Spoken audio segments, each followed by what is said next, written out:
Okay, hello everybody. I think we can start. My name is Chia. I am curator of a program, and with us Vartan Markaryan is co-curator of this program.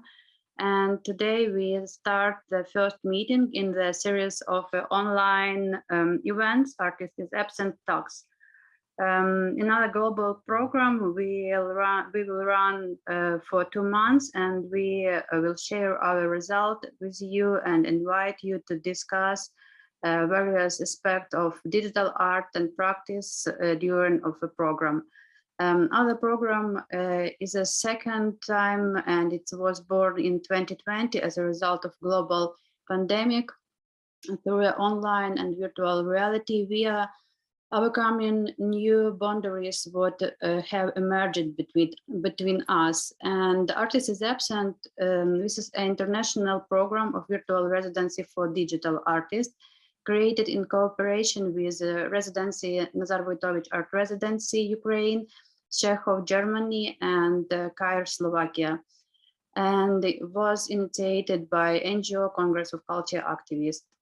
Today we want to introduce you to several participants of the program of their artistic practice. After each presentation, you will have the opportunity to ask your question to the artist. I'm really excited about this opportunity to work with a talented artists from all over the world. I want to introduce you the first artist. It's Sofia Talanti from Florence, Italy. Welcome, Sofia. Hello. Hello. Hi. So I can share my screen so I can start. Okay. Okay.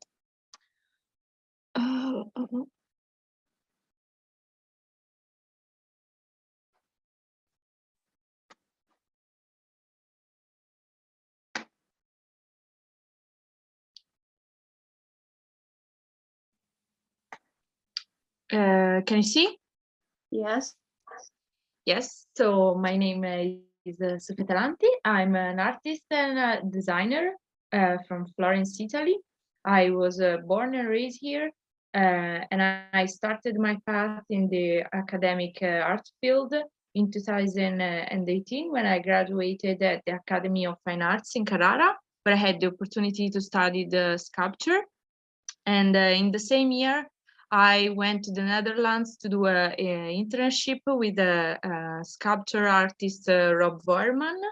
After that, I changed career path and I started to study exhibit design, and I had also the opportunity to exhibit my work that I made from the thesis, that it was a Mandelbulb project that I carried out for like 4 years now.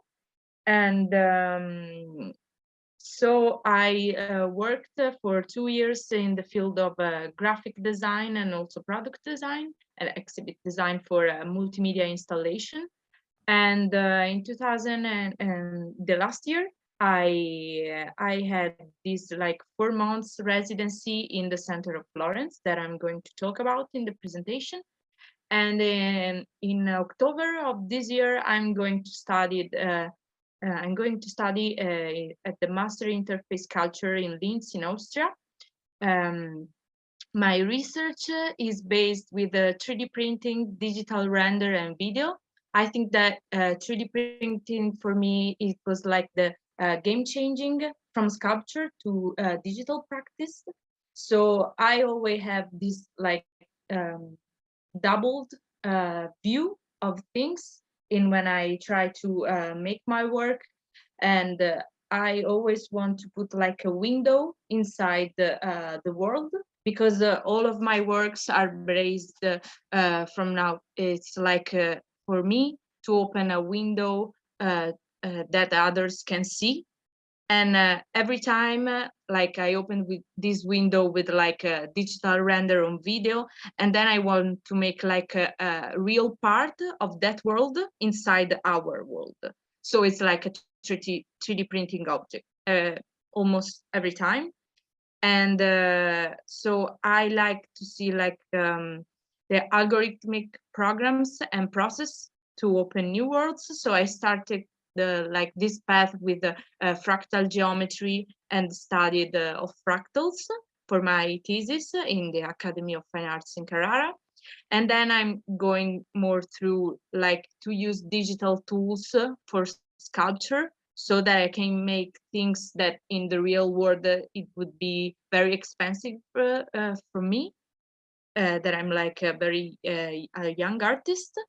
And when I did the residency in Florence, I started also to study real places and how are changed in the course of the years. And then I'm going more through a phase where I'm working with the things that are affecting me like a person. So now I'm doing a research about sex and intimacy in the post-pandemic world. And this is my last project that I made this summer in Sicily, in Italy. So I had the opportunity.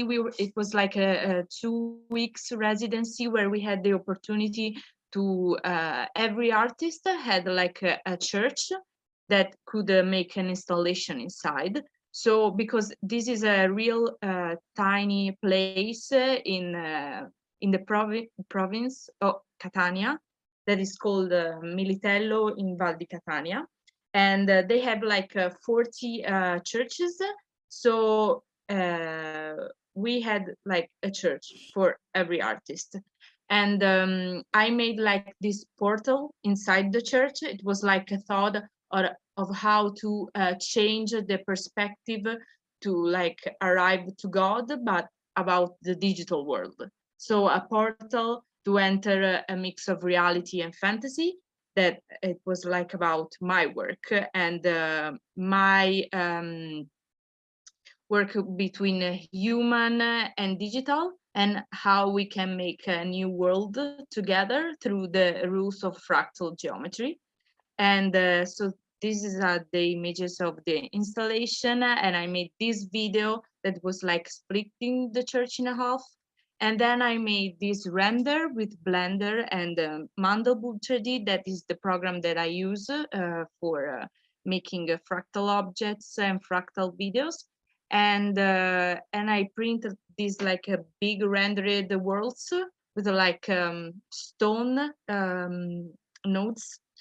And these are thought for the church, but I also had the opportunity to take pictures of them, like because I wanted the printing to be that could be shaped outside and inside the places. So, and this is, I also wanted to share with you photos of the places where I worked. And so this is Militello, and it was a really nice place. And this is on the right. It's a very old church. It's like, I think, 700 years old church. So it was really nice to work in a place like that, because it was like a lot of history, but also a lot of nature. That for me is really important about my work, is also very based on how nature works and how we can make like new worlds inside the digitals. And so this is a work that I presented in Genoa, in Italy this summer. And it was about, I translated every title, because I really like to, when I find a language, I want the title of the work to remain like this, but I try to translate it for everybody to know what it's saying. So, and also this is made with Mandelbult 3D and edited with a Blender. And it was really nice because I made no sound with it, because it was inside a place where the train was like passing every minute. So I tried to make the video for the exhibition that was like an organ that was like chewing the people inside. So there was like this rumbling of the train that was passing every 5 minutes. And then you have like the video that was also shown of the outside, that was like this small hole where people could like see the video inside, and that you could also enter inside the passing. And it was really nice to work with this collective of curators that are very young and very interesting to work in a place like Genova. And this was like a frame of the work. And this is the work that I made for the 4 months residency in the center of Florence. It was a work about my city, because I think I really suffered, like when there was the pandemic. Like the center of the city, it was completely empty, and we had like a lot of people all the time because of tourism. So I think that the mayor and the other politicians inside the city are not doing well, because like we had like a lot of power. So I tried to talk about my city, and how it was like disrupted, because the center of Florence is being like sold to multinational companies to make like hotels where people have to go and pay like a lot of money. So it was really strange, because in these pandemic times we have the center that is completely empty, and then the places really outside the historic center that are lived from the people of Florence, because we as people of the city don't live inside the center anymore, because everything was made like for tourists to come and pay. And so I try to like deconstruct this feeling of mine, and I talk about the city of its icon, that is the Marzocco, that is like the protector of the city, and it's a lion with a like a shield of the city. And I question myself on how is that the rich and powerful city has turned into a city of the outsider, and had expropriated itself from the center. And where is that power of today? Because the power of the Marzocco is the power of the people of Florence, not the power of the politicians. So I talked about this thing with concepts and symbols of power and criticism of the deconstruction. And I divided the work in 3 acts. This is the second one, because this is the first one, and it's like a 3D printed sculpture of the Marzocco, seen like from the top of it.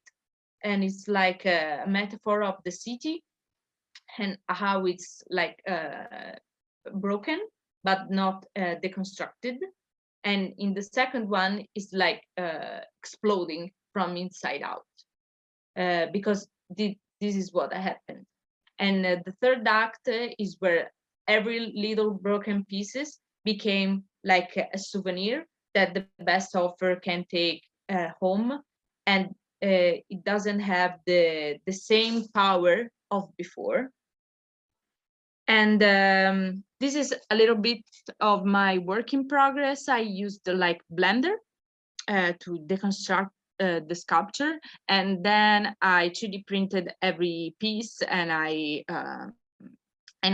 painted with like acrylic. So this was like my studio, because the residency, the place where we took the residency was like it's like the highest private tower of Florence. So you can see every aspect of the city from the top of the tower.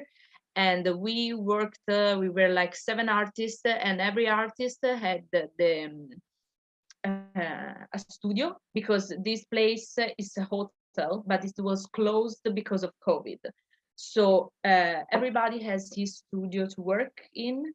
And then we made the exhibition inside of the studios where we worked for 4 months. And the first photo is the Marzocco outside of Palazzo Vecchio.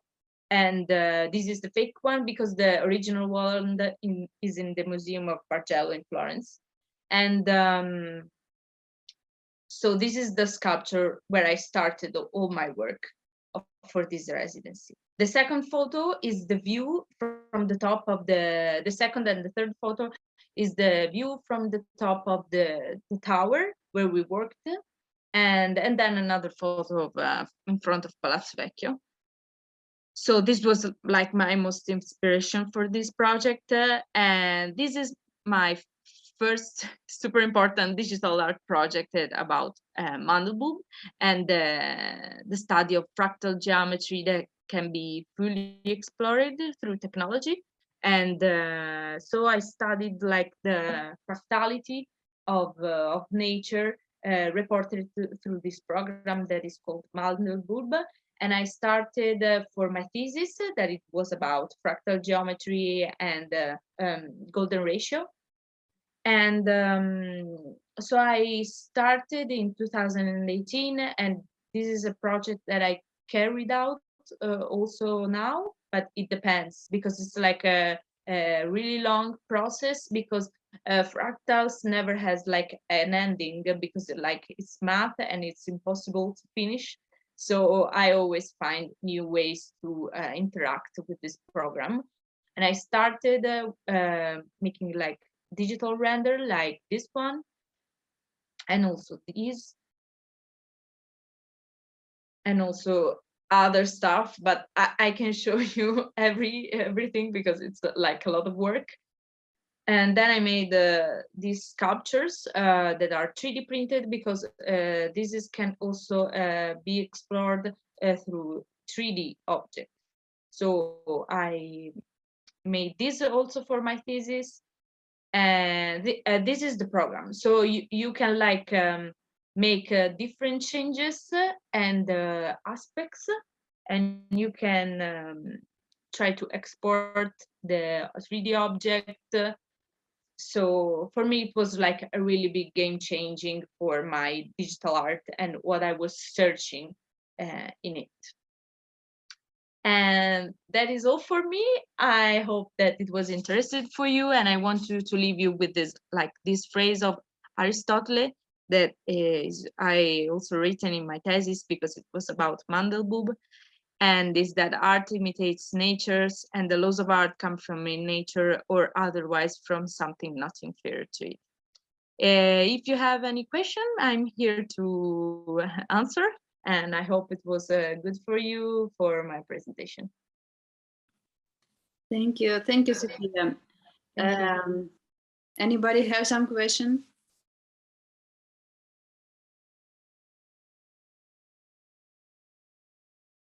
No, maybe I try to ask you about.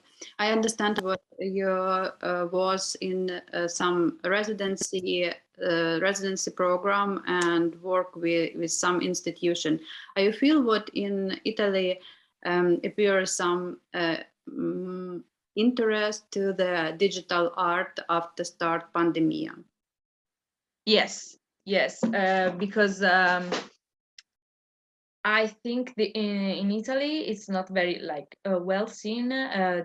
Digital art is more it's more done by designers and digital designers instead of artists itself, because like in the academic field is not very researched.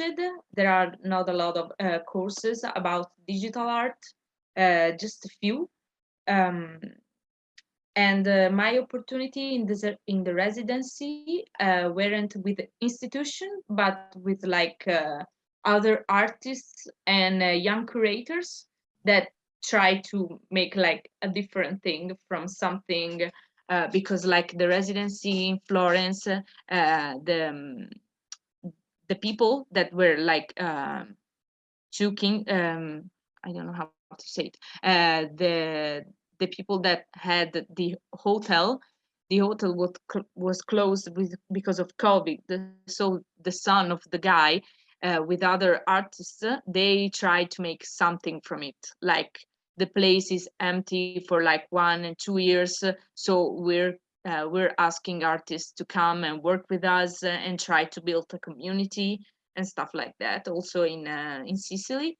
And yes, but I don't know how it's portrayed outside the Italy, but I think residency in general for me are like a big moment of confrontation with other artists that is very important, because so you can make your work change when you talk with other artists.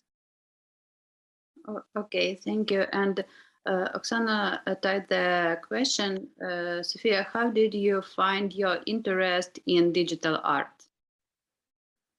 So how did I start? Maybe.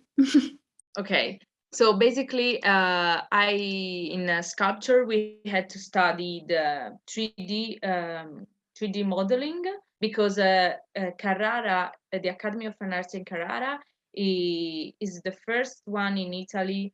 Okay, and doing art in general. Okay, and is the first academy in Italy that had a department of digital arts. So, and I think maybe is one of the 2 or 3 in all Italy. So, so we had this course inside of the digital department, and was about 3D modeling. And I like, for me it was like this big game changing. I was like, okay, I want to do sculpture like that, with 3D printing, not with like marble or clay. It was not for me. And from then, it was like 2016, I think. What is a sculpture for you? Okay. And a sculpture for me, this is what I see now. I think like a sculpture is like, it's like how to say, when you take out something from like a new world and you put it in our digital one. So it's like an archaeology repert. I don't know how to say it. If someone can help me with English, because I don't remember. But yes, for me it's more like to make people see what it can be done with the help of like human and technology, with like collaboration with digital machines. Because I feel that a lot here in Italy, like digital practice and art are seen like the devil, because it was like, no, we want to make things by our hands. And it's not like people think that if we don't make a thing with our hands and with digital tools, it's not art enough. I don't know if I can like explain this, because I think it's a very stupid concept, but here is how it's portrayed. So for me, it's like to make people understand that there are like a lot of different ways to open to different things. So this was like what, because I was went to Sicily and talked to the people and stayed in the community to share my digital views of the outside world. Like, I hope I answered the question. Yes, I think what you built some bridges middle the sculpture and digital for understanding what is art. Yes, it's maybe most important what you're doing now, middle the sculpture and digital. Yes, for in your practice. No, I don't understand. Sorry, could you repeat? It was a question. Was it a question? No, it's not. Okay. It's not question. I mean, what I understand, you build the bridge, middle the sculpture and digital for understanding and for explain people what digital art it's art. Yes. Yes, yes, yes. Yeah, I tried. For me, every work is very personal. It was every time. It's like how I view things and how I think things can be made. So yes, after the residency in Florence, I'm going more through what I feel and how I want to be portrayed. Okay, thank you, Eric. You can ask your question. Sure, I saw Vartan's mic turn on at 1.2, so I think Vartan might have a question too. I don't mean to jump in front of you, but looking at, I think it was Martian excerpts where you had sort of these 3 different series of 3D printed models. I couldn't help but look at them and wonder like how long it took to print, how many, what army of 3D printers you had working on those. Yeah, so how many 3D printers, how many hours of print time was that? I guess is sort of the question. So it was like a month and a half of 3D printing, and I have like a very small 3D printer now. It was like the Flash for Finder, but fortunately I had a friend that helped me printed the bigger pieces, but he printed like 20 of them. It was like 120 pieces in total. So, and it was very low quality with a lot of big layers. And yes, it took me like 1 month and a half, 2 months. Yeah, because it's 1 meter and 30 and 40 centimeters. So, and it was like high 10 centimeters.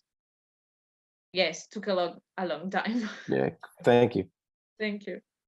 Okay, thank you, and maybe we present the next artist. And Sofia, you stay with us, and after we had some times for maybe discussion, yes. And now I want to present you Chia Sin Lin.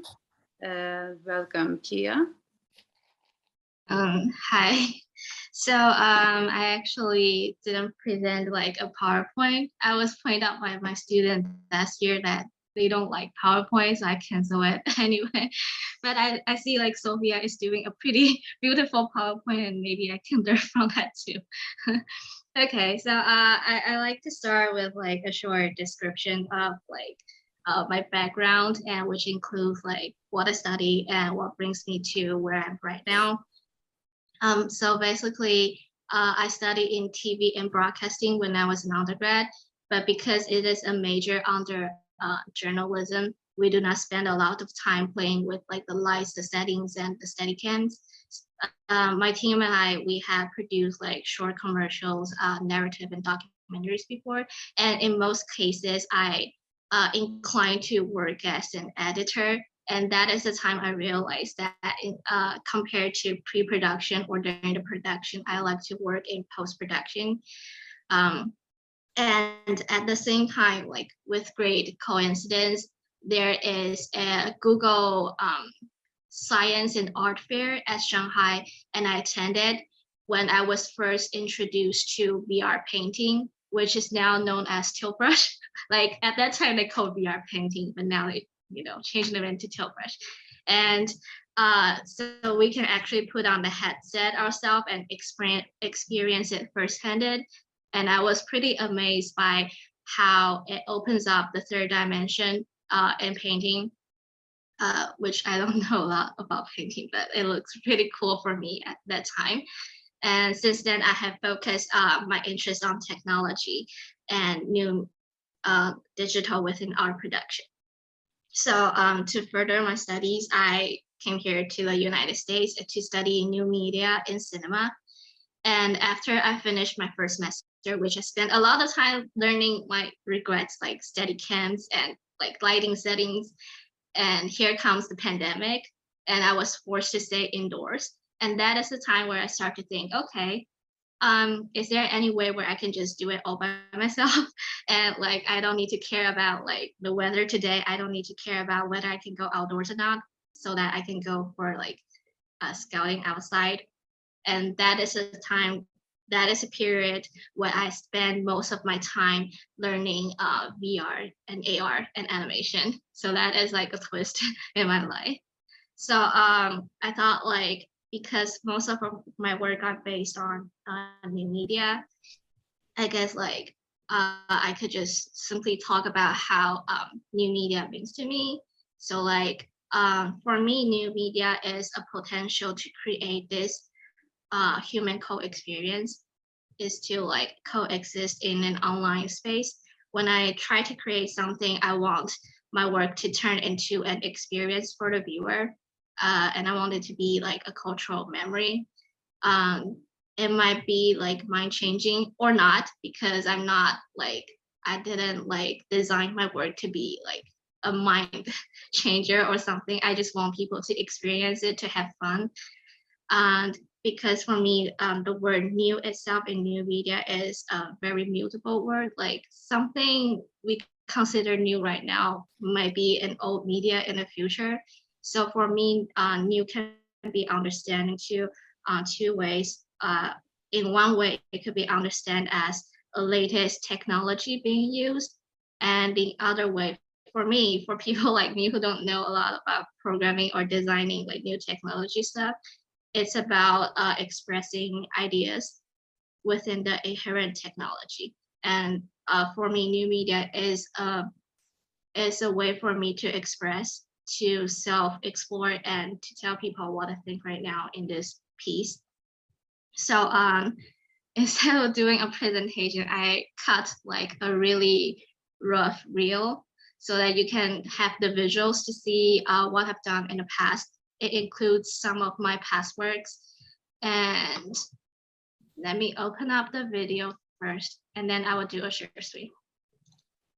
Okay, so I'm going to do a share screen and share sound and share video. What year am I? When I was born, 1997. So let me show you my visuals. If you cannot hear the audio, please let me know. Although sound is not a major element in this video, but it kind of gives you a great atmosphere, and it's pretty loud.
So I hope that works, the video works. And because it includes like VR and AR and an animation piece, I thought because of the time issue, I can just drag out some like one project from each of the category and kind of like expand upon that topic. That would be easier. And so let me do a share screen again. I'm sorry, keep do share screen sharing. Okay, so let me know if this works. I guess it works. Okay, so first I would like to start with my virtual reality piece. The piece I want to show you is called Chia's Life, and because my name is Hsien, and I'm really bad at naming things, so you can see it's about me. And this is my first attempt in using VR as a means of self-exploration and storytelling. And when I say first attempt, I really mean like this is my firstborn baby, like my first VR, my first Unity experience. And I consider this creating process a social activity for me because this is a time where I reflect upon how I interact with people through either indirect or direct way, and how I internalize it into like how people are changing what I consider about myself and where I place myself, because I have like this multiplicity background. I've been to a lot of places, live in a lot of countries. So it's hard for me to say like, oh, this is my home, and I didn't feel like I belong to any places. Like even though this work has been put down for more than a year, I still consider it like processing and ongoing. And the reason why I say ongoing is because at some moment I thought like something can be revised because my reflection on myself is ever changing, and my expectation for Chia's life is always changing through time span. So by naming this piece Chia's Life, it was like a hope for me in the future, where it's a moment where you can just reopen it and reconstruct the whole landscape. So at first this VR piece, because I said VR, so like it should be watched in like a VR headset or anything like Google, whatever, cardboard. But because of the pandemic, it's unavailable to do so. So I made up like my mind to change it into a first player perspective, and I record myself playing the game. And of course, if you can open a Unity file, you can play it yourself through like the arrows on your keyboard and the mouse. But like for most of people who don't use Unity, I guess like, so I like play for them and record it, and I relate them to my stories within the scenes. Like, why do I create this scene, and how it relates to some folk culture back in Taiwan, and how I was related to that memory. So this is the Taiwan part. And I was like, moved to Shanghai afterwards. So yeah, I make like different kinds of scene in this VR piece. And the second piece, which is shown at the last part of the video, it's an augmented AR piece, and it's called Visual Deception. Okay. And the idea stems from Protagoras' famous dictum of all things man is the measure, explaining this idea that each person's judgment, opinions, and statements are connected to their experience, to their history over a lifetime. And the reason why people hold different perspectives or standpoints, either it's fair or unfair, good or bad, is because of their own experiences. And I connected to a mobile game where at that time when I was playing, it's called Perfect Angle. It's like you have to drag your mouse to find a perfect angle to connect a visual image. And then I integrated into an AR phone app. And I make a hidden message inside the phone. So what the viewers do is that they approach my phone, they open the app, and then AR room will appear somewhere around them, and they can thus like walk towards inside that room, and they have to move within physical and the virtual space to find a perfect angle to find out the hidden message inside the room. And I found it very interesting is that the app itself forces the viewer to be aware of both their physical spaces and their virtual spaces.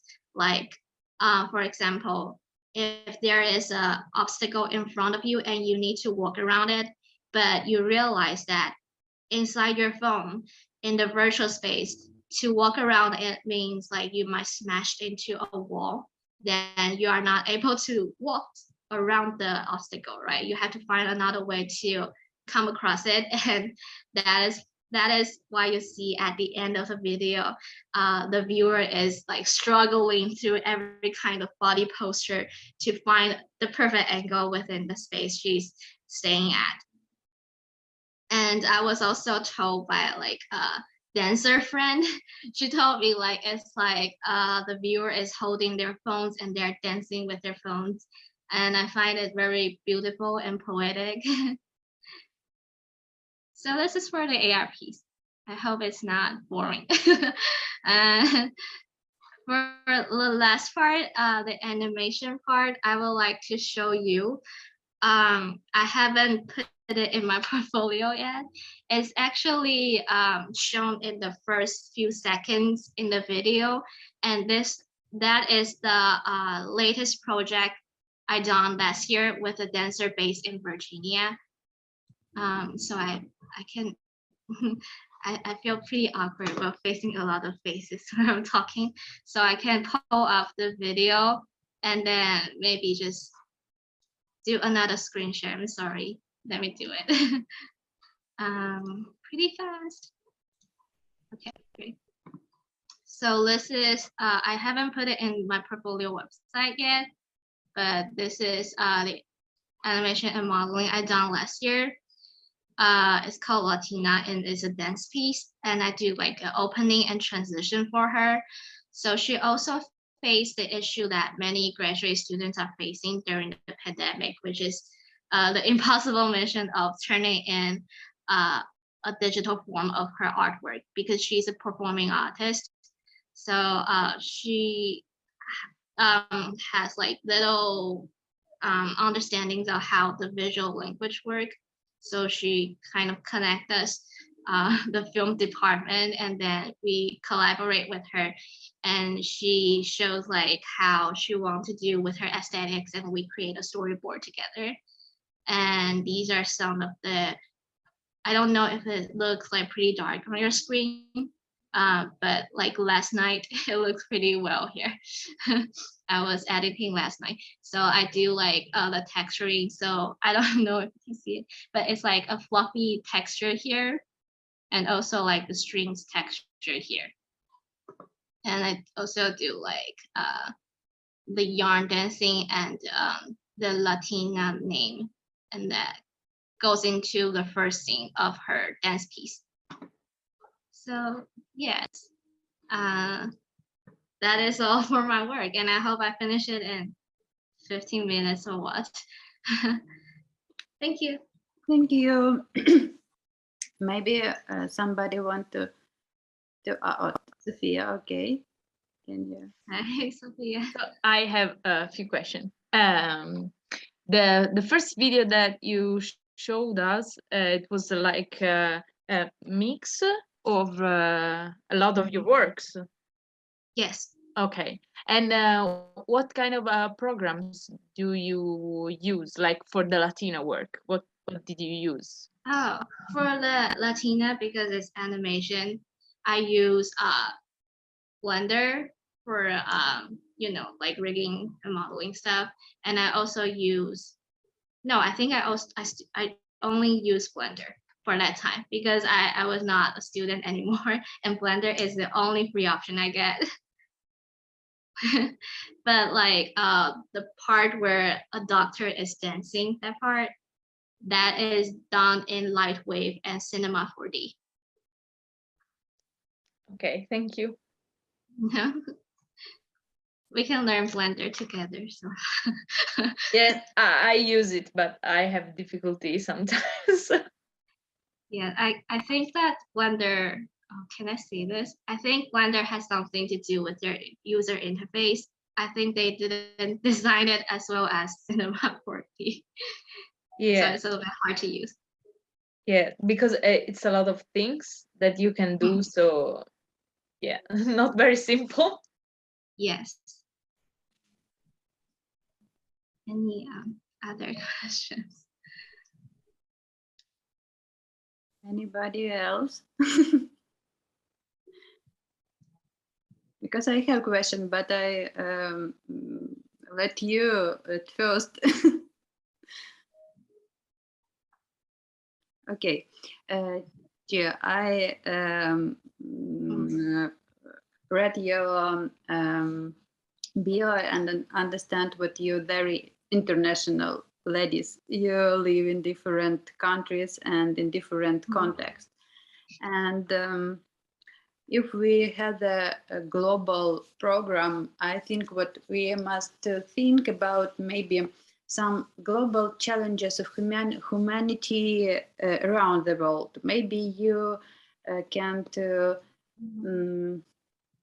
some opinions what the main challenges challenge now have the humanity, and maybe how digital art or maybe or art can to influence for this solution of this challenge. I think I was thinking about this yesterday. I think like despite my national background or where I lived in before, the most direct danger I feel right now, like as well as humanity right now, is probably the pandemic, I guess.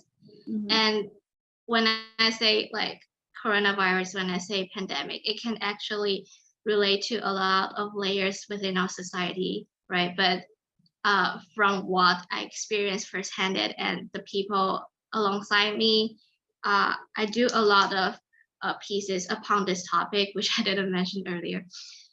It's about how we cope with Asian hate here in America.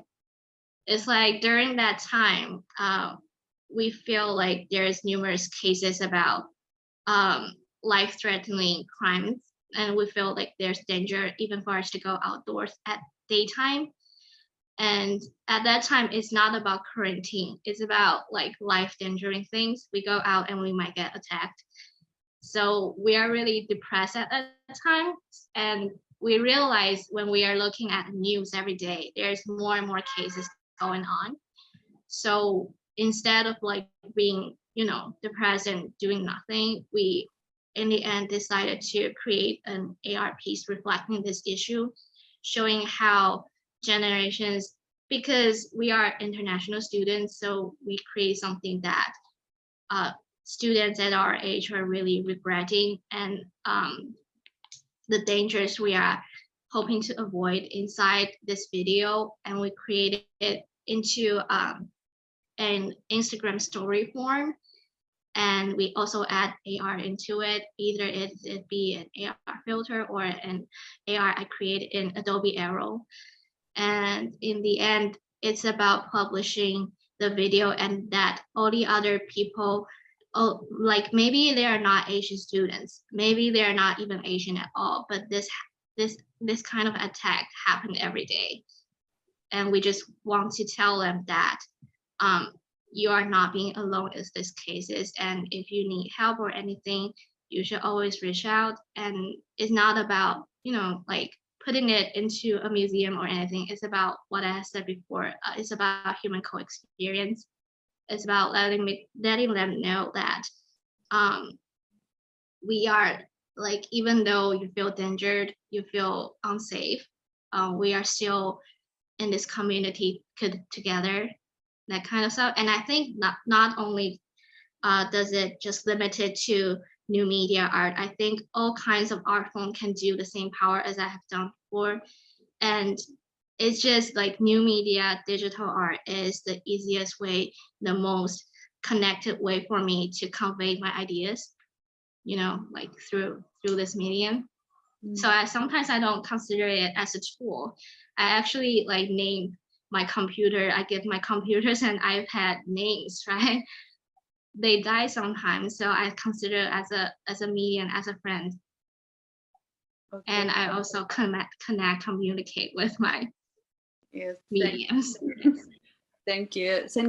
I think, yes, it's really important to feel yourself inside the community and the art community and digital art to help to connecting people in a different side of countries and maybe different countries, and it's important. Thank you, Chia. And one more question from Oksana.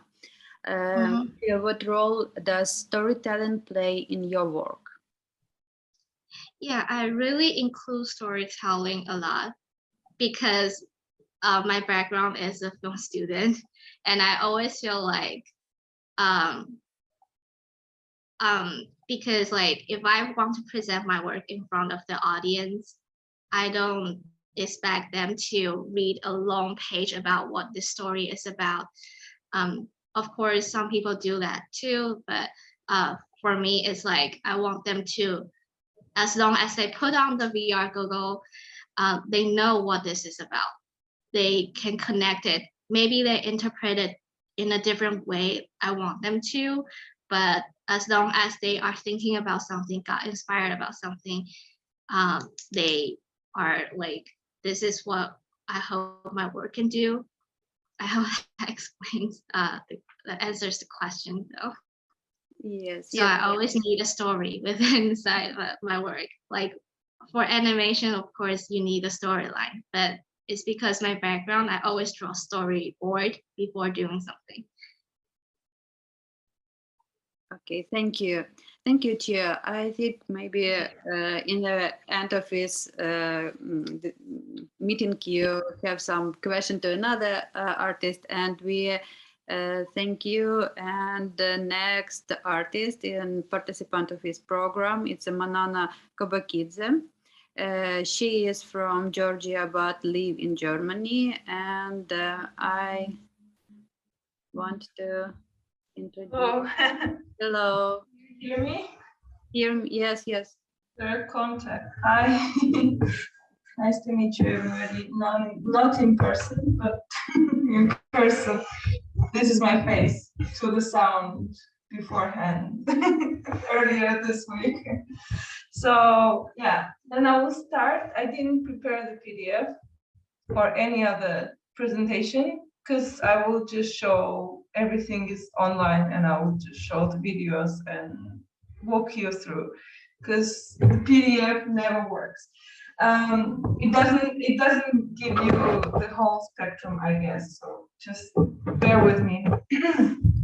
I was born and raised in Georgia, and I have a very weird combination of backgrounds, I think, because I was raised in theater and play as a play and play as playing got a big role in my life because I was always seeing people transforming themselves, people communicating to one another in a different form rather than normally, and putting a mask, I would say, to be somebody else. And it always stayed with me throughout whatever I did. I graduated in Georgia from Art Academy in Fine Arts, and it was just graphics and graphic design.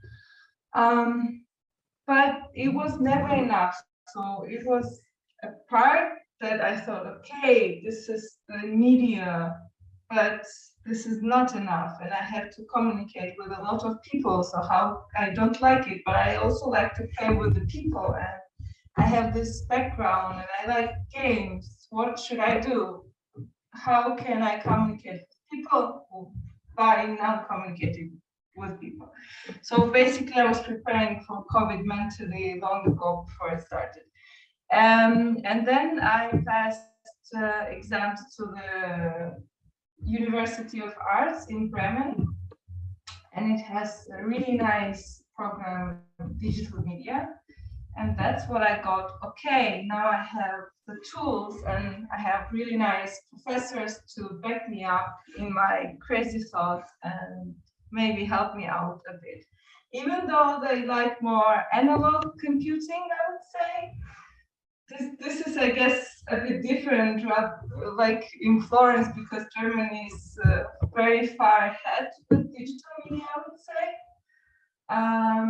And very different from Georgia, because in Georgia it's also considered the traditional art forms are considered more precious, even though digital art is also made by hand. So let me share the screen for now.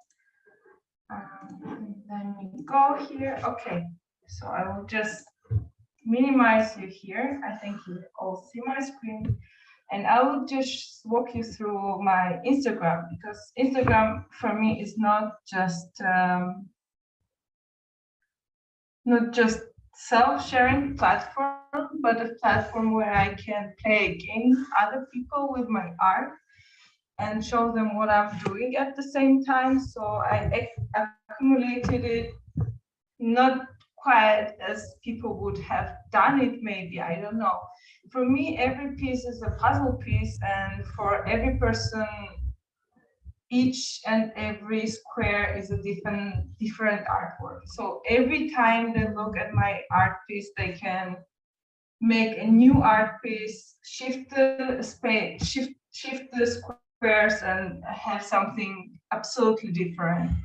And also in the squares, they can find a new puzzle and the new information, etc., etc., etc. So it's always a part of the game. Whatever I do, is the illustration, is it the video? It's always going back to the play theory and my background. But my background is not only theater, it's also love to the architecture, because Georgia is well known for a crazy architecture. And my master project, for example, was also part of it. So I will walk you through these 3 videos here, but I guess it's better without sound, I don't know. Well, but maybe let's play the sound, because it was put a lot of work in it by my friends. So this, wait, it's better you see and then I talk.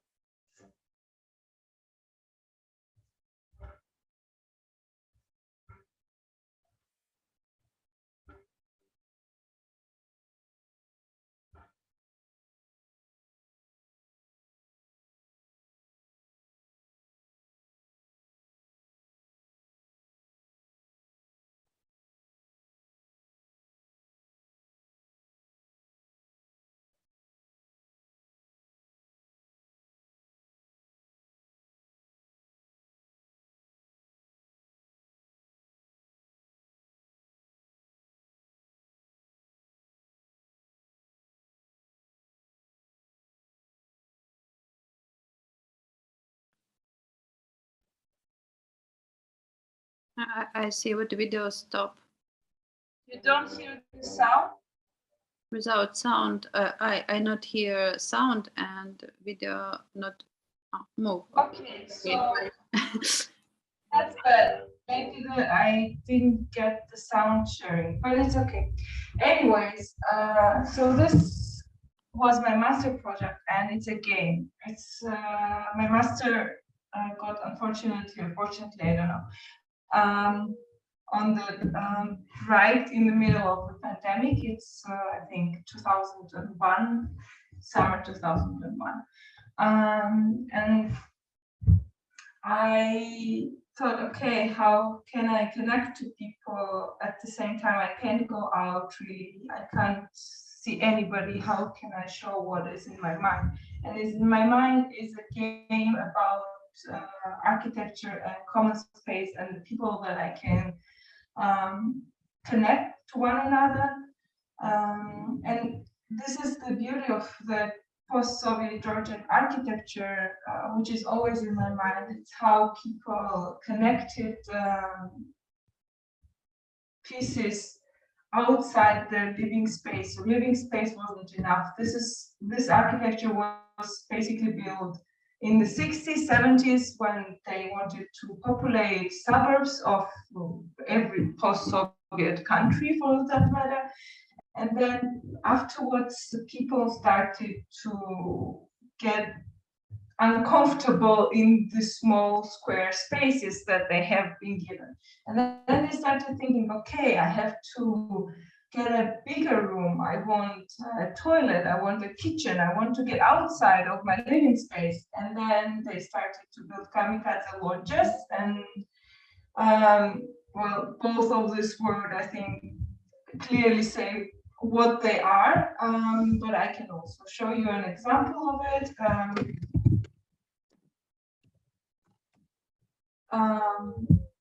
Here you are, this, for example, here you see here, or this one, and you couldn't build this particular piece of architecture or loggia without help of your neighbors. So somebody builds and then somebody else builds on you, or somebody else builds near you, somebody else builds under you, etc., etc., etc. So it's a very common kind of game that people are playing, and at the same time it's very dangerous, and each individual is playing always alone. So this game in particular was the same tactic. Everybody was entering in a group of 10, but they were always playing alone. Everybody was always, each person was always dependent on the person afterwards or person beforehand. And you couldn't build anything without the person before you or the person after you, right? And the different objects appeared in this game, and you could also leave a message to the person. So this is how I kind of coped with the pandemic and my master project. I connected people in a virtual space in a game where they could come and play together. At the same time, at the beginning of the pandemic, I did another project with a friend. This is the small children. If you don't hear the sound, don't hear the sound. It's also just a walkthrough explorational game where you don't really build anything, or you don't connect the dots, and you are not dependent on anybody. You're just playing alone. And you're not leaving any message for anybody else, but you're exploring and you're changing the world. So it was also kind of influenced by the Georgian architecture and the play theory. And for here, it's like recreation of the world, because every single individual can create their own space in video game. But it will be erased afterwards. You are gone from the video game. And I walked the people through 7 days of creation and how I saw them during the pandemic. So it also first started with the sketches, and then they flew into the game. So this is it. And also my friend helped me a lot, because the music was also a very important part in both of these games,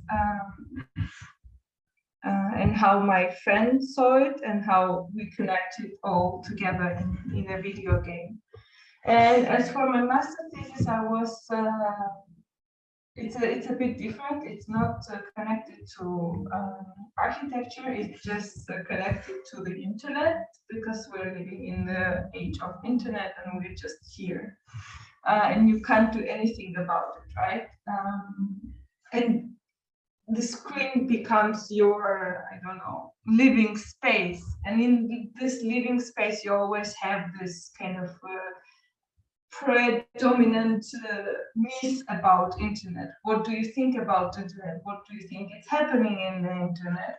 Do you think the kangaroo is living on the other side of the globe, or do you think there's something crazy going on in North Korea, which there is basically, but still. So I decided to create this kind of question and answer game where you can type in, where you can basically go here. You can just go here and answer the question with whatever it is.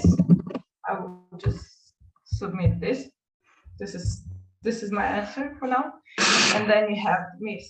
And this myth is collaborative effect of every single individual answering the questions. And for now it's this long, but I hope to make it longer. And here's my answer. And by that I created generated story about the internet in the place that we are living, in the place that we are existing right now. And also I got some people together, right? Because they were reading it, they were, so it was 3 parts. First part was just questionnaires that I sent through, and then they answered me. Then I got some visuals, sent it through, and sent the new questions based on the previous answers. And then I got new answers, and then I created new visuals, and then I put all together and started creating the myths. I was always running around asking people, hey, can you please play my game? Which is fine for me. But it was also a collective effort that helped me create this kind of crazy myth about the internet. So basically, everything that I do and everything that led me to here is based on the place theory, and it's based on the common effort without common effort whatsoever. So basically, I'm playing alone with myself, but with the help of people. So it's always very interesting for me. And this is I don't know if it's theatrical or not, but it's always kind of this play mode in my mind that something is a puzzle, something is a game. We are always changing our faces in the game. We're always changing our tactics in the game, and we can become somebody else or create a story about something else, etc., etc., etc. Yeah, I will stop sharing. Thank you, Manana. Thank you. It's very cool. I want to ask you, in Germany, you thought what most important,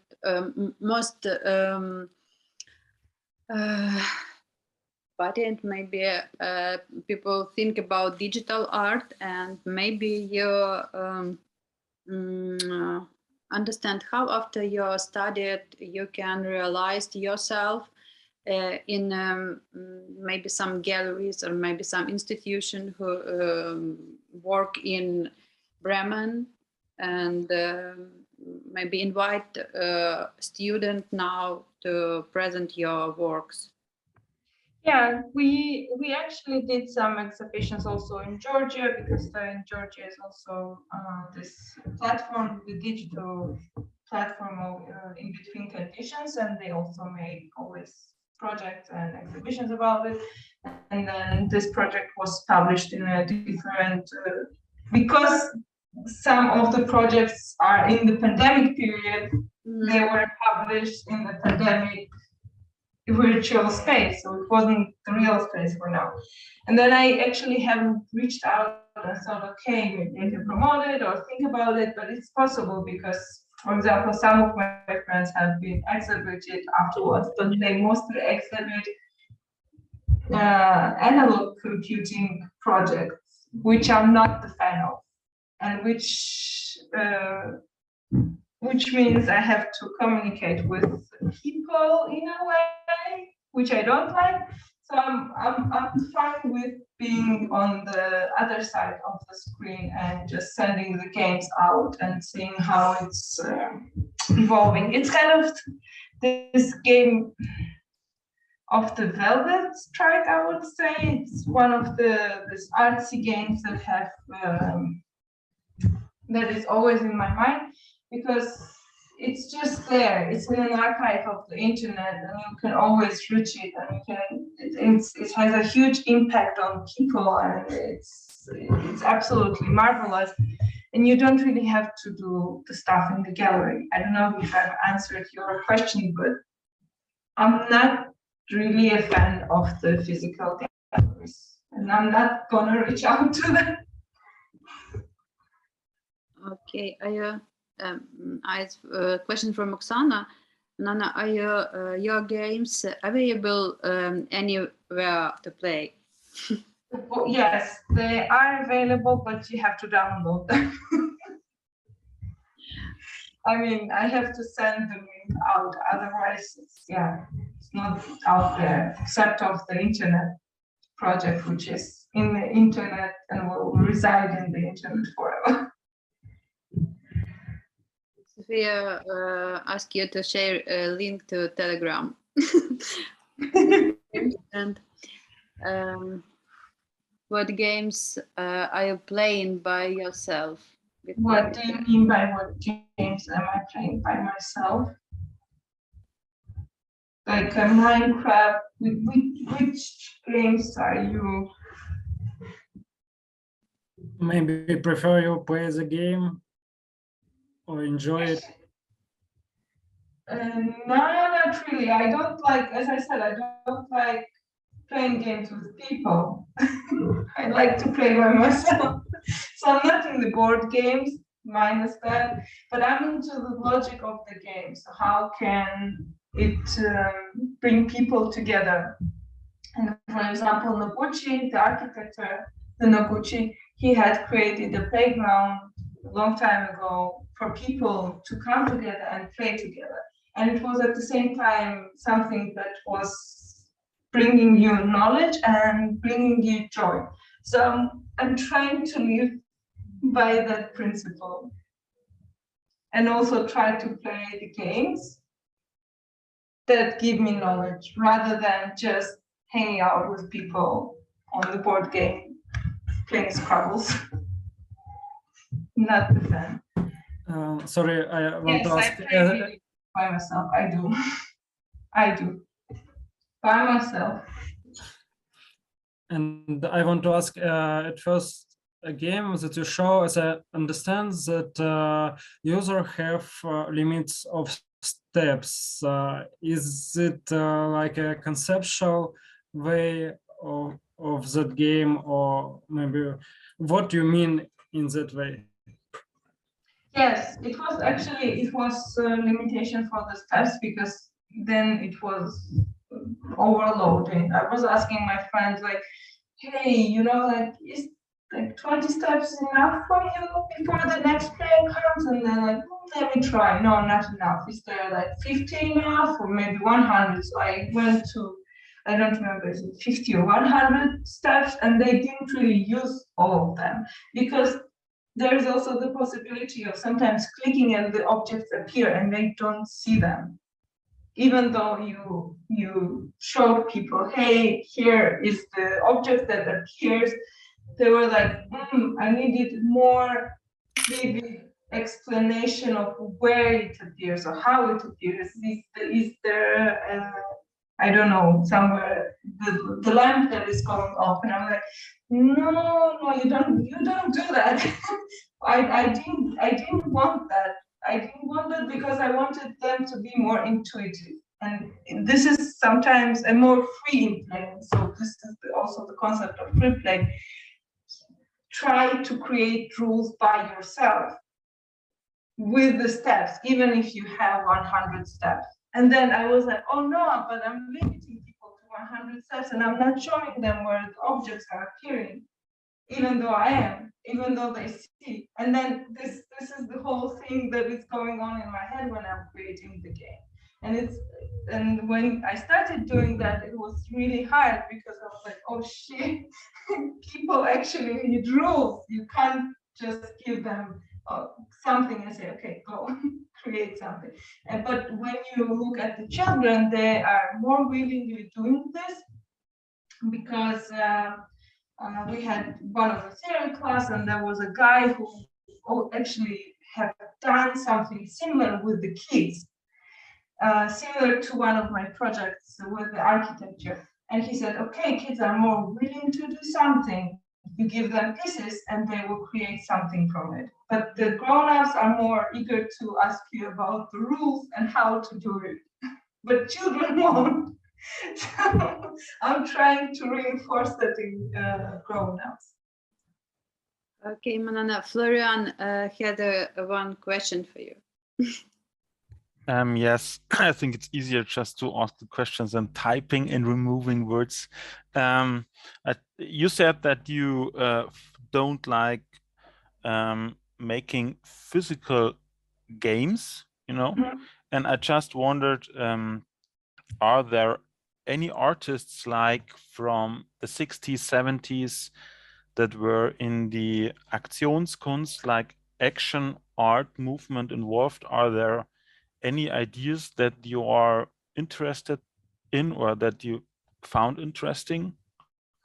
Or are you familiar with this? I think yes. Yeah. I just looked at it, and yeah, I know it. Because that's all this. You know, that's was the point where, you know, the body is being material, and also the not only viewer but the person being involved is part of the art, like Alan Capro and all those guys. Yeah. So I looked at it, but no, that wasn't behind the concept at all. The behind the concept was the free play by Noguchi all the time. So the architecture and how architecture can be more free play. And then that was kind of the back thought always here in my mind. And then everything else evolved from it. Whatever, in whichever direction I was going or am going, always is okay, how I can involve people, but no physical whatsoever. Do you know Alan Capro? No. Yeah, you should check him out. I will write his name down. Thanks. There are many more. Thank you, Manana, and I wish you to develop your practice and show us more about games, because it's very interesting in these practices.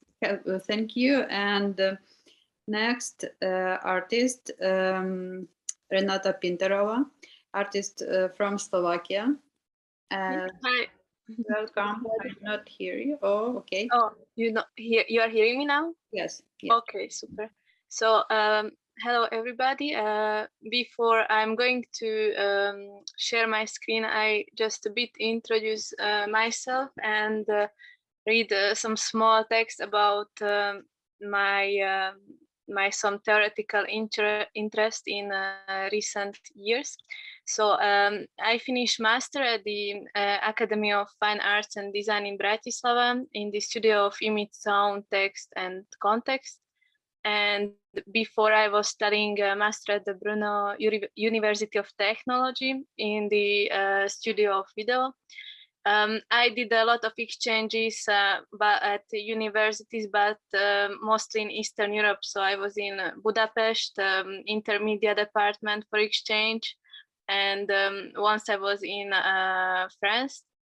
And what interested in me, like theoretically, like most of my practice is connected with my interest in new media theory. I like to deconstruct and reconstruct representations in a conceptual way and analyze my visual identity. In recent years, I was analyzing art practice of my generation or millennials in a critical way as a new digital class of Eastern European cultural producers. I noticed that a lot of artists of my generation started to do exhibitions in a attention or purpose of photo documentation to get or to be exposed on different art blocks, which has emerged in recent years, mentioning just some like art viewer Ofluxo Cvetnik, which is Russian, and showing up and sharing exhibitions in a very specific aesthetics of objects documented in high resolution. Details and materials were similar, and this showed up a circulative aspect of contemporary art and the practice affected by technology and media. So now already art institutions worldwide are showing up on these art blocks exhibitions, which is not bad because it's part of our life. From leftist point of view, I was interested in Hito thoughts, who was coined the term circulationism as a phenomena of kind of new class or hierarchy of digital images, where images are in economic competition based on resolution, connected to economic value, and these high resolutions are more attractive or moving more fastly in the ocean of the internet. They have more visibility, and in this kind of digital patriarchal system, other low resolution images are some kind of bastards, or it was just like an interesting idea for me to think about it. Also, I was interested in Lev Manovic, who was researching the phenomenon of the Instagramism as a new style, like where he was analyzing a minimalistic style with spreading between users in Japan and worldwide. Then it represented some kind of slow lifestyle and spread to product design and coffee bars and everywhere. So I think contemporary art is some kind of generated lifestyle based on algorithm and generated aesthetics. Like which somehow predetermine already our thinking and identities. In recent years, I am interested in hyperobject theory from Timothy Martin, which connects like some kind of human and non-human actors in a holistic way. From my point of view, like hyperobject can be like, for example, capitalism of the ongoing some kind of ecological global crisis or pandemic crisis also, which affect us differently. And technology can connect us in a positive way from point of view of contemporary art also, I think, which we saw in your presentations also.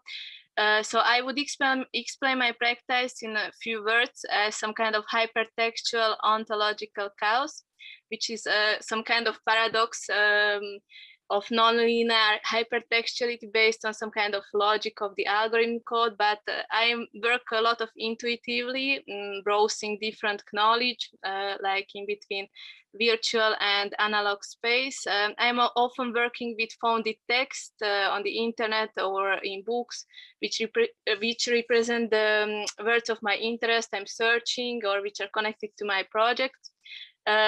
Sometimes I'm feeling some kind of like this kind of mythological truth in my practice or in an animistic way, which connects my collage practice, or I call it like a collage practice, like which connects conceptual, textual, flow narrative, materiality and color in my object sometimes, and flow of different mediums with which I'm experimenting, and also like virtual performativity.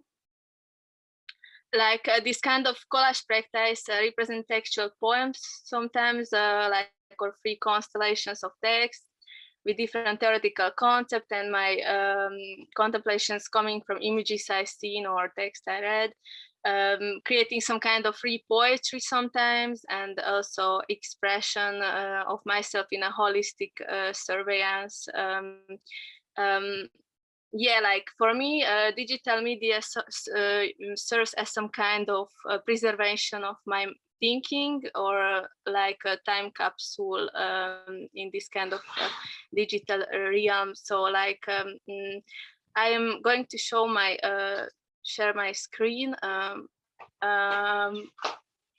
Lily sorry. Yeah, so you see now my screen, or no, maybe? Yes, yes. Okay, so super. Yeah, so I'm just going to show some of my last projects. Last year I was working on this project, which I started to, you see it properly, like, yeah. In Vienna, it was a drawing which I made during my residency in Museums Quartier, which I was considering as 2 months holiday from my job. So I was having really a fun and doing some drawings. So this is called like a 0 point project, which is some kind of hypertextual project where different objects were made, and I call them like different hyper objects. So this is a ritual costume, which I made in collaboration with the other professional who can model in a blender. This represents some kind of like a earth in a funny way, like it has different flakes or spots, which are islands. So I'm connected it to some kind of ecological thing, like this is an earth, or it's some kind of camouflage. Yeah, like, and the colors I'm often referencing to some kind of ecology, like orange can be some kind of dryness or hottest thing.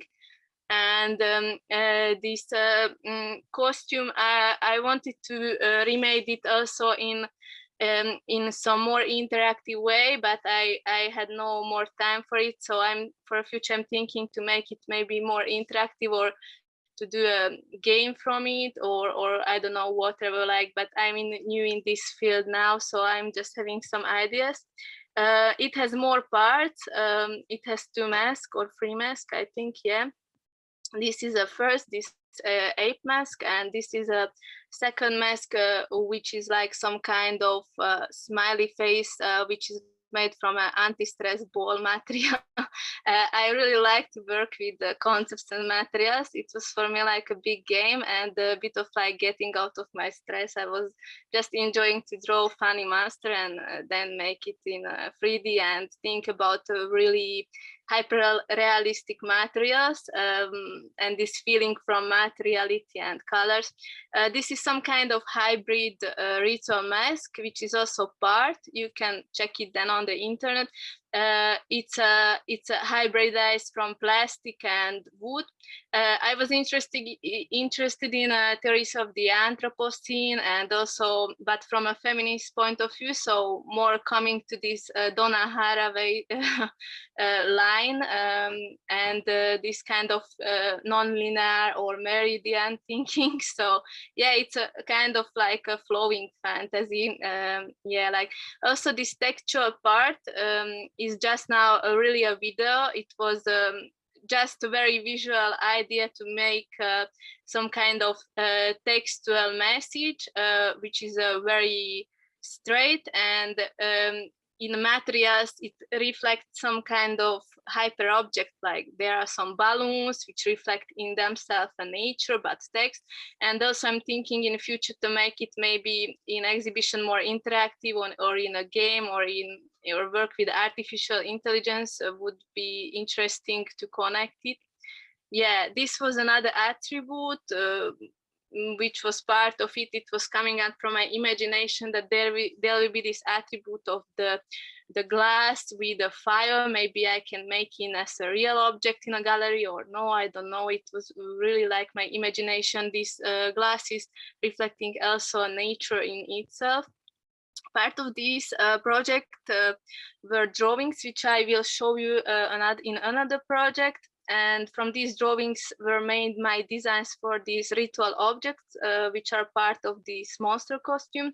They represent some kind of hybrid objects, which are not living, but at the same time they are living by this atmospheric fog coming from the earth or whatever. It can come from the internet, or you can imagine whatever you can.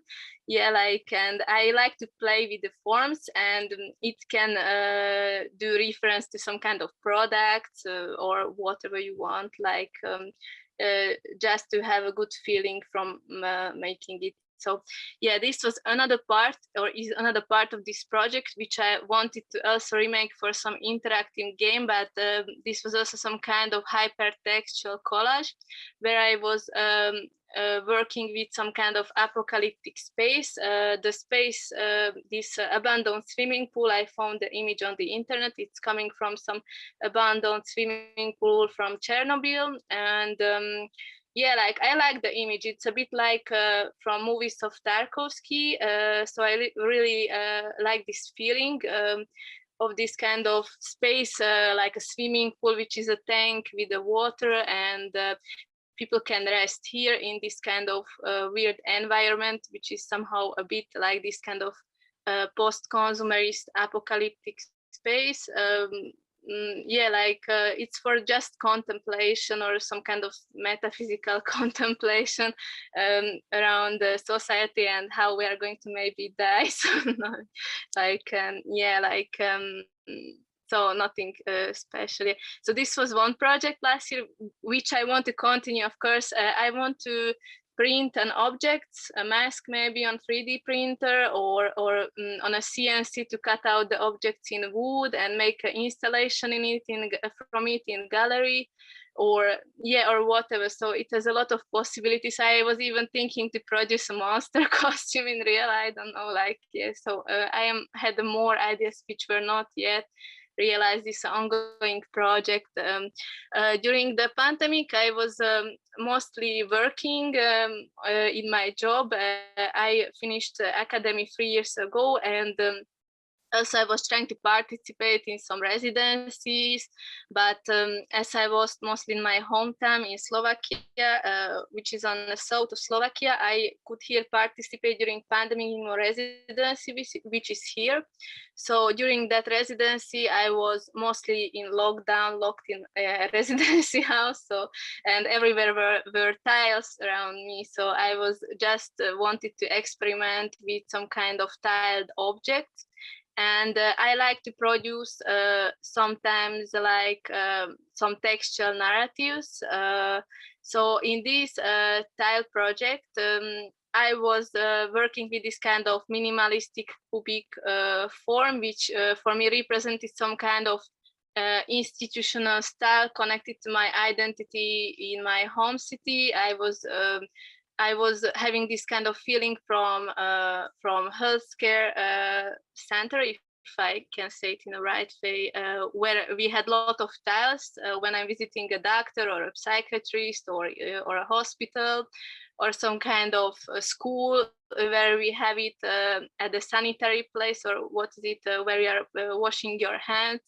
So yeah, I was having a fun and doing this kind of objects because I like to work with material things. And this is a text which was connected to it, where I was dealing with my homeland and some kind of idea of post-socialist exotic something space. Yeah, like so. Yeah, I was dealing also with. It's hard to explain, so maybe you can then read the text because it's too long. I don't want to so much waste the time, but I'm also dealing with this kind of connection of the perspective of the viewer, or this kind of connection to the nature in a romantic way. Yeah.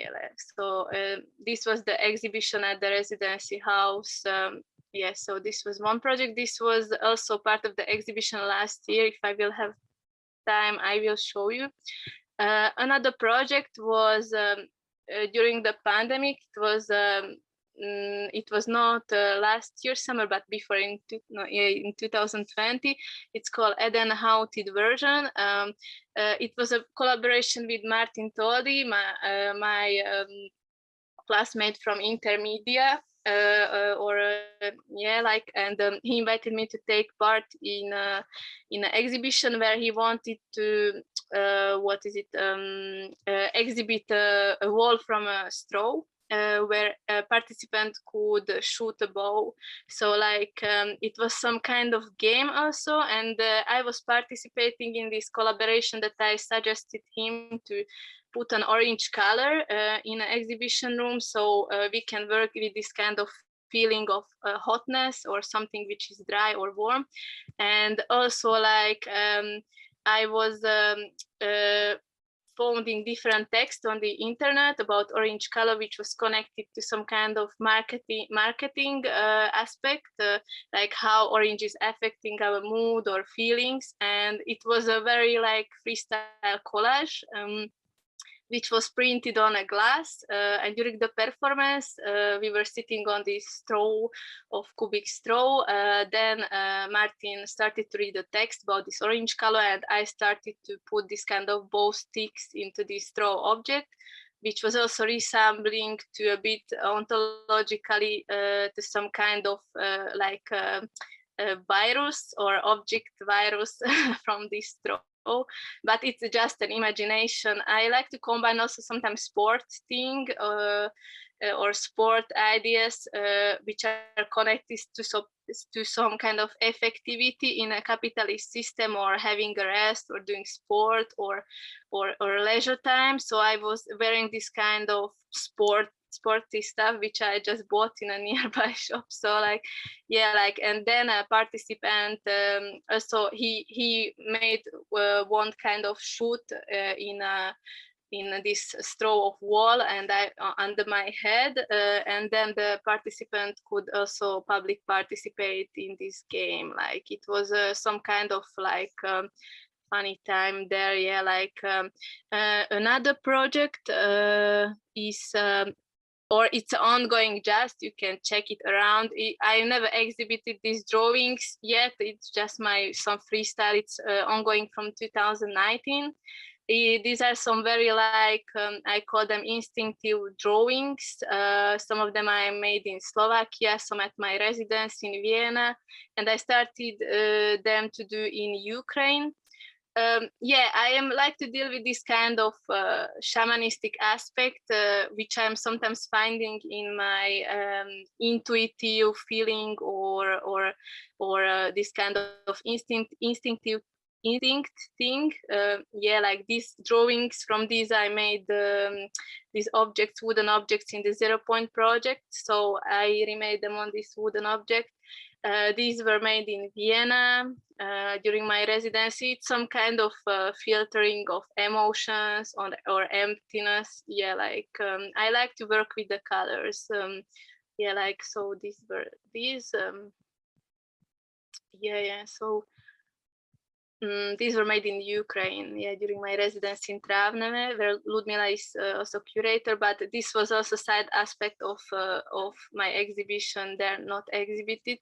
Another project was called Chimera. It was done in collaboration with Nikola Balberčáková, who is also was my classmate at the Intermedia department in Bratislava.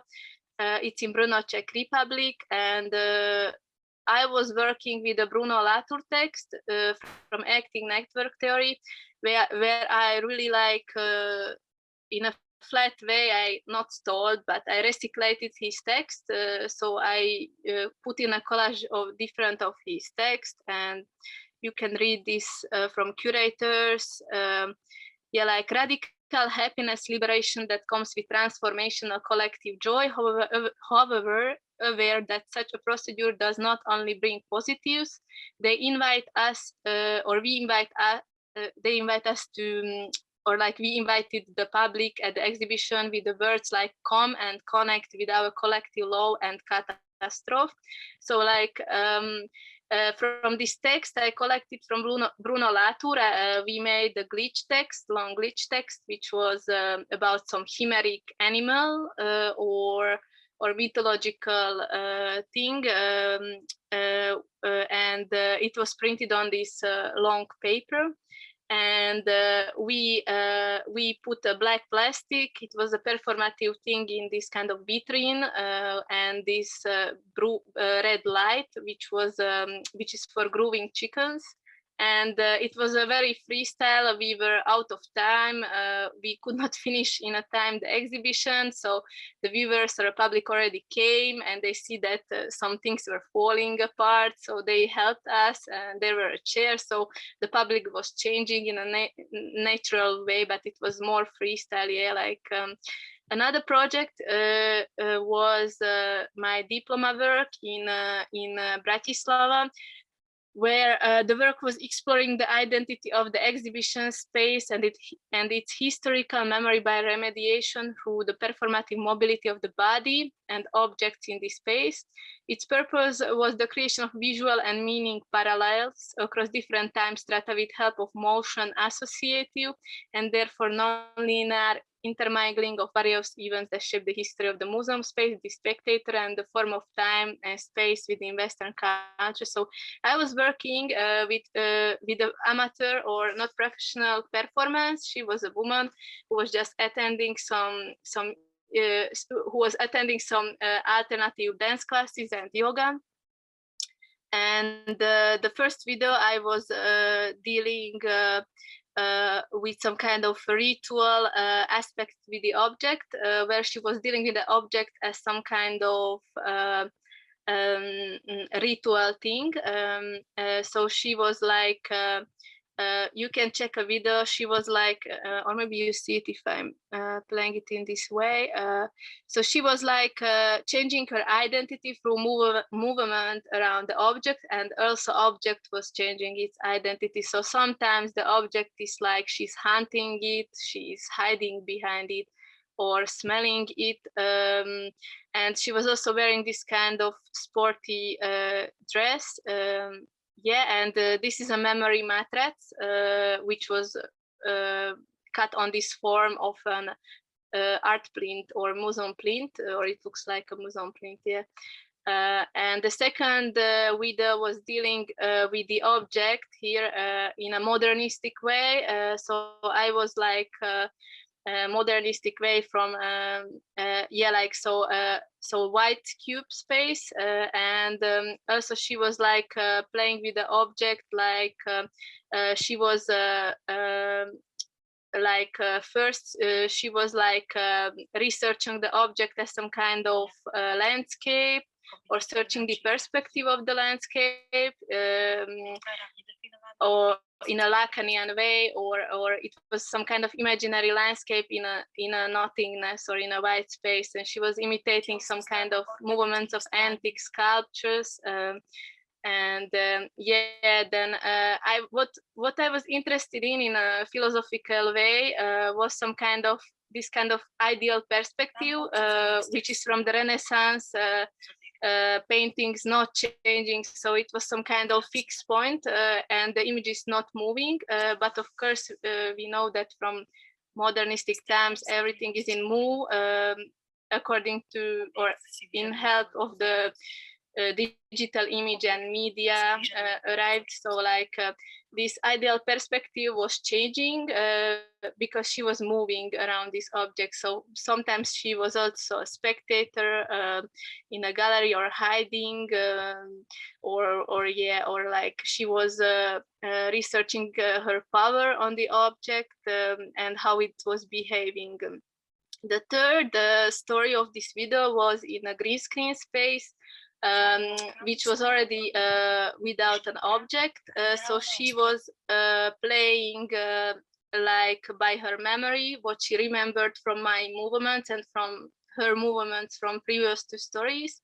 So she was recycling her movements from the previous two stories, and it was in this kind of one screen, yeah, like thing. Yeah. If you want, you can check the videos. There are a lot of like, there is an English subtitle, so you can read the text connected to it. yeah, this I think my practice is a lot in a flow. I was not continuing my practice in this performative way because I was also working in a job. Next to it, I was attending residencies, and next to it, I was trying to do sometimes exhibitions. So I was really in this kind of flow, and yeah, but yeah, I'm thinking. For a residency, I will do different thing or a new project, of course, but I want to also rethink this kind of artificial intelligence in my practice, and how my digital art can be more interactive in gallery or in not gallery as a game or for just users at home. Yeah, so so this is, I think, all what I wanted to say. Like this, you can see the exhibition. This was just part of my object with other artists. It was not my work, but I was participating. The artist is my friend. She was dealing with some kind of identity of also millennials who are like uncertain from home or yeah, like or who had similar aesthetics in their art practice. So that's all maybe what I wanted to say about my practice. Yeah, Renata, can you see the chat with questions? Sorry, yeah, maybe I will check it like this. Where is the? Okay, maybe Florian. Florian asked you about your costume from Project 0 Point. It's only in digital, or you had the physical too? Oh, sorry, the chat disappeared. No, this is not here. Okay, I have a chaos, sorry. What was the question? That if it's just in a digital, yeah, yet is, okay, some just appeared. Yeah, it's yet just in digital, but I was thinking to produce it in real, yeah. So I was even thinking to go in it somewhere. It would be a big fun, I think, but I don't know, whatever, like, yeah, or yeah, like, but yet it's in digital form, yeah. Also, I wanted to make a video from it because this monster costume, it represents an atlas or some kind of virtual atlas of the body of the woman. It can be a body of the woman because the landscape or the earth from mythology is connected to the woman persona. So it's some kind of body of a woman where islands are in these orange flakes. So it's some kind of atlas, yeah. So I was, and I forgot what was the question, yeah. But it's yet in virtual. I wanted to do a video from it where the camera of the animation will go. Yeah, this is what I wanted to say. Go around the costume as the camera of the drone passing through landscape. So I wanted to make some kind of spectacular video, which will be on a high resolution screens, maybe in a gallery. But I didn't realize it yet. Yeah, like so. Okay, Florian, you still have the question? Yes. Yes. For making things short, I wrote too many questions. I think I understand why you're interested in hyper objects. So this mythology thing and makes total sense to me. But you also mentioned Hito Steyr with the the picture in the stage of, you know, yeah. post internet. Could you maybe I just didn't get it. Could you help me out to this connection between the discussion about pictures and your art practice? Yeah, like this resolution thing, you mean? Yeah.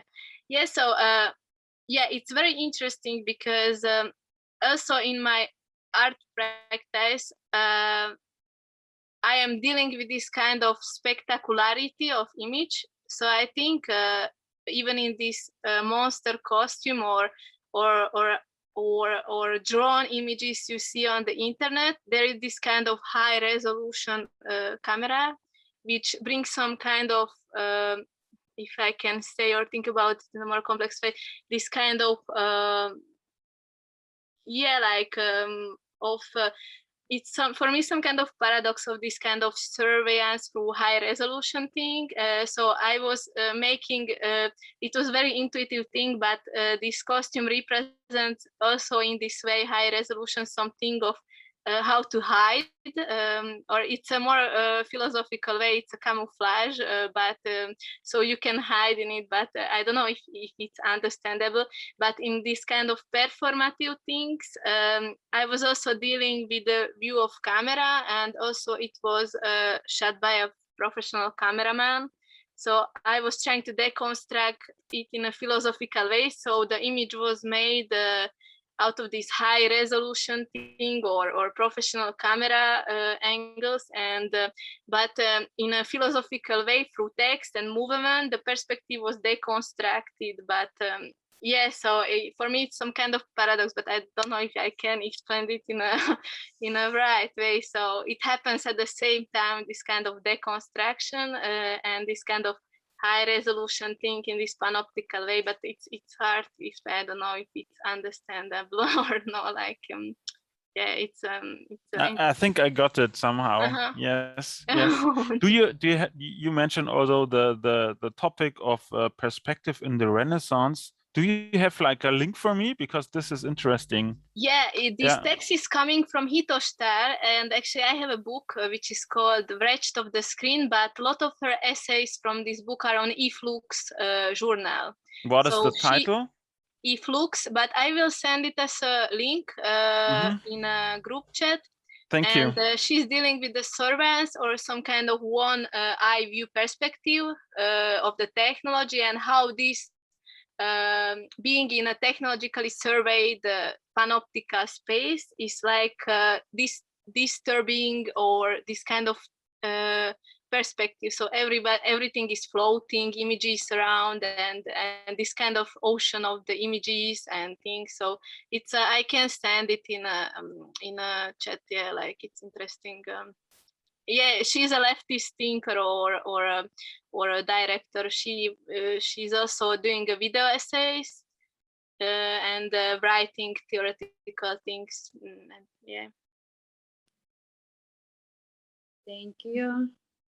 I hope today we start many new topics, and I think we had the time to talk about this in the chat and maybe to the next few meetings. And I thank you all for joining us today.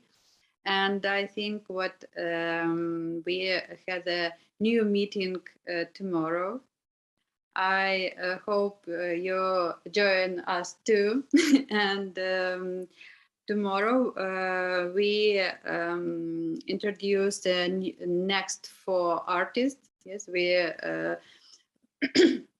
planned 3 meetings because we have the 12th artist, and it's a we want to present for few artists in each meetings, and next meetings will start tomorrow at 4 by Kiev time. And for next meeting will be with Eric Milikin. It's Richmond, Virginia, United States. Oksana Kryzhenivska, she born in Ukraine but now live in China. Vitaly Yankovy, Ukraine, and Marilyn Stadler, Munich, Germany. Okay, thank you, and see you tomorrow. Thank you. Thanks for sharing. Thank you. Bye. Thank you. See you tomorrow. Bye. Thank you. Thanks, everyone. Great job. Bye.